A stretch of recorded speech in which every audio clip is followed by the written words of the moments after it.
Cognitive appraisal bye लेज़ारस। तो last video में हमने लेज़ारस की थ्योरी स्टार्टिंग में रिवाइज की थी, उसके आगे का जो टॉपिक है वो हम इस वीडियो में करेंगे। और ये हमारा chapter 3 meeting life challenges class 12 psychology NCERT का पार्ट है। ठीक है, फैक्टर्स अफेक्टिंग अप्रेजल में क्या आएगा, पास्ट एक्सपीरियंस, यानी कि ऐसे क्या क्या फैक्टर्स है जो हमारे अप्रेजल को इफेक्ट करेंगे। तो पास्ट एक्सपीरियंस, मान लो हमने सिमिलर तरह की सिचुएशन पास्ट में फेस किया है तो क्या होगा, हमें कम स्ट्रेस होगा। तो past experience can effect our appraisal.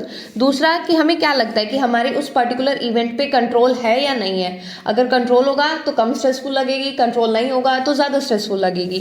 Sense of self confidence और सेल्फ एफिकेसी, अगर एक इंडिविजुअल के अंदर सेल्फ कॉन्फिडेंस है तो वो उसको अलग तरीके से परसीव करेगा, अगर नहीं है तो अलग तरीके से करेगा। ठीक है, सेम स्ट्रेसर में produce different stress level in different individual, यानी सेम स्ट्रेसफुल जो कंडीशन होगी वो अलग अलग इंडिविजुअल में अलग अलग तरह के रिस्पॉन्सेज प्रोड्यूस कर सकती है।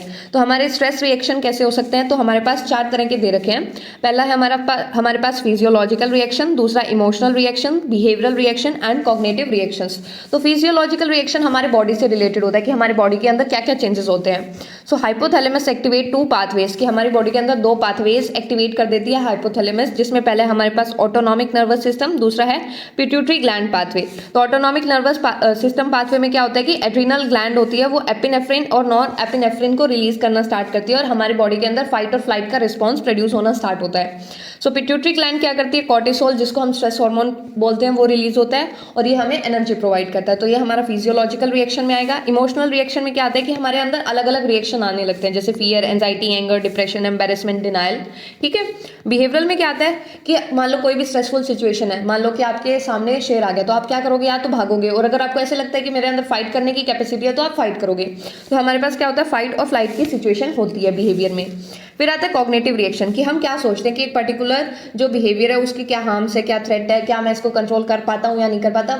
मतलब ये बोल सकते हैं कि एक पर्टिकुलर सिचुएशन के बारे में हमारे क्या थॉट्स है और क्या हम उसके बारे में सोचते हैं, तो वो हमारा कॉग्निटिव रिएक्शन में आएगा। और इसके कारण हमारी जो कंसंट्रेशन है और जो हमारे थॉट्स है उसके ऊपर भी इम्पैक्ट आ सकता है। सो डायमेंशंस ऑफ स्ट्रेस क्या होगा, intensity, duration, complexity and predictability. यानी इंटेंसिटी क्या होता है कि कोई होता है कि इंटेंस स्ट्रेस होता है, यानी कि ये समझो कि उसकी डिग्री कितनी ज़्यादा है। यानी कुछ मान लो कि नॉर्मल लाइफ प्रॉब्लम है, मान लो आपका एग्जाम है, ठीक है, तो वो क्या उसकी इंटेंसिटी कम है। अब कोई ऐसे मान लो कि आपका कहीं एक्सीडेंट हो गया तो उस टाइम पे जो स्ट्रेस होगा हमें वो ज़्यादा डिग्री में होगा, उसकी इंटेंसिटी ज़्यादा होगी। ठीक है, ड्यूरेशन क्या होता है कि थोड़े समय के लिए स्ट्रेस है या ज़्यादा समय के लिए। कॉम्प्लेक्सिटी यानी सिंपल है या कॉम्प्लेक्स है।